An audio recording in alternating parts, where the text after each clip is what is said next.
নমস্কার, আমি জয়দেব শাস্ত্রী। 10টি গোপন কার্যকারী শাবর মন্ত্রে আজকে বলবো। শাবর মন্ত্র, কার্যকারী মন্ত্র শুনবে আজকে। ভূত পিচাস বাধা নিবারণ মন্ত্র। এই মন্ত্রগুলি শুনতে একটু আলাদা লাগবে।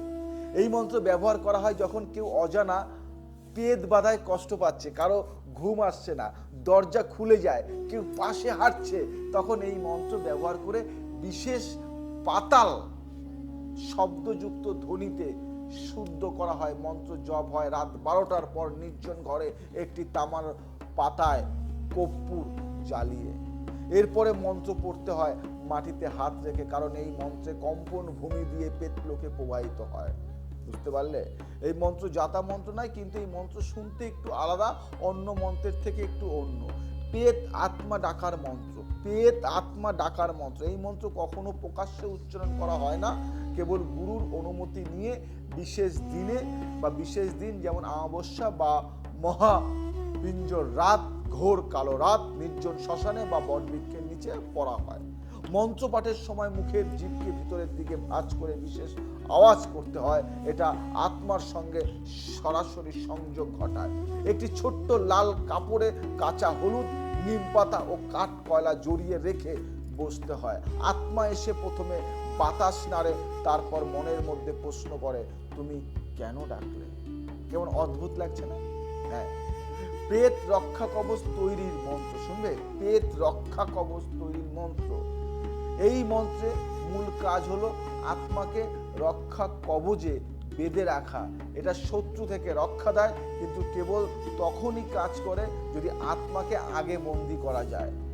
কাঞ্চন গর্ভ মাটি দিয়ে একটি গোল চাকতির মতো কিছুর মধ্যে গন্ধক চন্দনের ছাই এবং এক ফোঁটা নিজ রক্ত মিশিয়ে তাবিজ তৈরি করতে হয়। মন্ত্র পাঠ শেষে কবচ গলায় বা ডান বাহুতে বাঁধতে হয়। এই কবচ গলা থেকে সরলে প্রেত তাণ্ডব করতে পারে। এই সতর্কতাই একজন গুরু তোমাকে দেয়। বুঝতে পারলে? এগুলো কিন্তু কেউ বলে না, আমি তোমাদের জানাচ্ছি। শত্রুর ঘরে পেট প্রেরণ, মানে কোনো শত্রুর ঘরে তুমি কি পেটকে চালিয়ে দিলে। এটি একটি ধ্বংসাত্মক শাবর মন্ত্র। এই মন্ত্র পড়লে এক ধরনের আত্মিক আগুন প্রজ্বলিত হয়, যা শত্রুর ঘরে সৎ গুণে জ্বলন সৃষ্টি করে। শত্রু নিজে ভয় পেতে শুরু করে, তার ঘুম যায়, আত্মীয়রা ঝগড়া করে, ধন হারায় এবং মাঝে মাঝে সে নিজের তন্ত্র উপদ্রব ভেবে পাগল হয়ে পড়ে। এই মন্ত্র প্রয়োগের আগে 3 দিন ধরে লঙ্কা ও রক্তচন্দনের ধূপ জ্বালাতে হয়। ত্রিশূলের নিচে তাবিজ বেঁধে মাটি খুঁড়ে রেখে আসতে হয় শত্রুর বাড়ি রাখতে। এগুলো কিন্তু শিখিয়ে দিচ্ছি, তার কারণ কি, তোমরা কিন্তু এটা কিন্তু খারাপ উদ্দেশ্যে ব্যবহার করবে না। অদৃশ্য আত্মা জাগরণের গুহ্য মন্ত্র, অদৃশ্য আত্মা জাগরণের। এটি একটি জটিল প্রক্রিয়া। সাধারণ চোখে যাকে দেখা যায় না, সেই শক্তিকে ডাকার জন্য শ্বেত সব সাধনা বা চাঁদনি রাতে তপস্যা করতে হয়। এখানে মন্ত্র তার মন একসাথে চলে, জপ সংখ্যা নয়, মনসংযোগী প্রমাণ। এই মন্ত্র জপকালে নিজের নাম বলেও ডাকা লাগে, কারণ আত্মা জানে কে ডাকছে। আত্মা ভুল নাম শুনলে আসে না। এখানে অনেক ব্যাপার থাকে।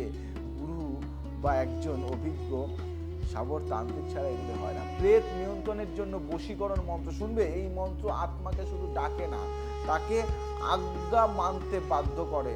এজন্য পঞ্চতত্ত্বের জল তৈরি করতে হয়। গঙ্গা জল, সমুদ্রের জল, পঞ্চতত্ত্ব গঙ্গা জল, সমুদ্রের জল, মৃত মানুষের স্নান জল, ভগবানের অভিষেক জল ও নিজের চোখের জল মিশিয়ে মন্ত্র জপ করতে হয়। আত্মা তখন শপথ নেয়, আমি এই সাধকের সেবা ছাড়া আর কারো কথা শুনবো না। বুঝতে পারলে?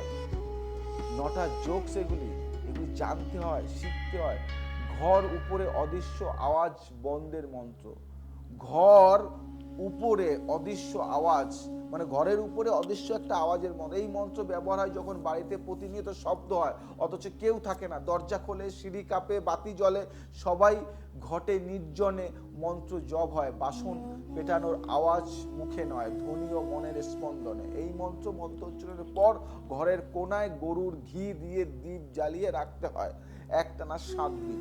এটা মাথায় রাখো, কারণ জয়দেব শাস্ত্রী এগুলি কিন্তু একটা আলাদা পাঠ। ভয়ঙ্কর আত্মা প্রতিরোধক মন্ত্র, ভয়ঙ্কর আত্মা প্রতিরোধক মন্ত্র।